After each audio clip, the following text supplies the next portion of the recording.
Share మార్కెట్లో పెట్టుబడుల పేరుతోటి భారీ మోసానికి పాల్పడ్డాడు అమర్దీప్. డిజిటల్ డిపాజిట్ల పేరుతోటి 850 కోట్లు కాజేశాడు. ఈ కేసులో ఇప్పటికే ఫాల్కన్ సీఈఓతో పాటుగా అమర్దీప్ సోదరుడు అరెస్ట్ అయ్యారు. స్కామ్ వెలుగులోకి రాగానే అమర్దీప్ దుబాయ్ పారిపోయాడు. అమర్దీప్ పైన లుకౌట్ నోటీసులు జారీ చేశారు. ఇమ్మిగ్రేషన్ అధికారుల సమాచారంతో అమర్దీప్ను పోలీసులు అరెస్ట్ చేశారు.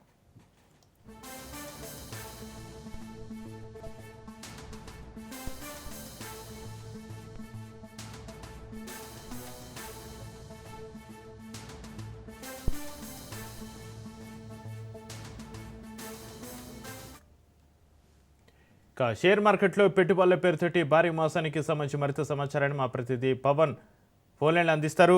పవన్, ఫాల్కన్ ఎండి అమర్దీప్ అరెస్టు, షేర్ మార్కెట్లో పెట్టుబడుల పేరుతోటి భారీ మోసానికి సంబంధించి మీ దగ్గర ఉన్న అప్డేట్స్ ఏంటి పవన్?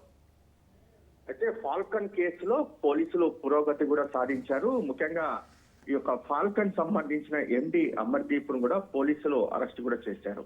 అయితే గల్ఫ్ నుంచి ముంబైకి వచ్చిన నేపథ్యంలో ఇమిగ్రేషన్ అధికారుల సహాయంతో కూడా ఇప్పటికే అమర్దీప్ ను కూడా పోలీసులు అదుపులోకి తీసుకున్నారు. మొత్తానికి చూస్తే డిజిటల్ డిపాజిట్ల పేరుతో 850 కోట్ల స్కామ్ చేశారు. అంతేకాకుండా ఎంఎన్సీ కంపెనీలో పెట్టుబడి పేరుతో కూడా డబ్బులు ఒక మోసానికి కూడా పాల్పడ్డాడు. మరోవైపు షేర్ మార్కెట్ లో కూడా పెట్టుబడులు పెడతారని చెప్పి కూడా ప్రజలను మోసం చేశారు. అయితే లుకౌట్ నోటీసులు జారీ చేసిన నేపథ్యంలో ముంబై సంబంధించిన పోలీసులు అదుపులోకి కూడా తీసుకున్నారు ఫాల్కన్ ఎండి అమర్దీప్ ని.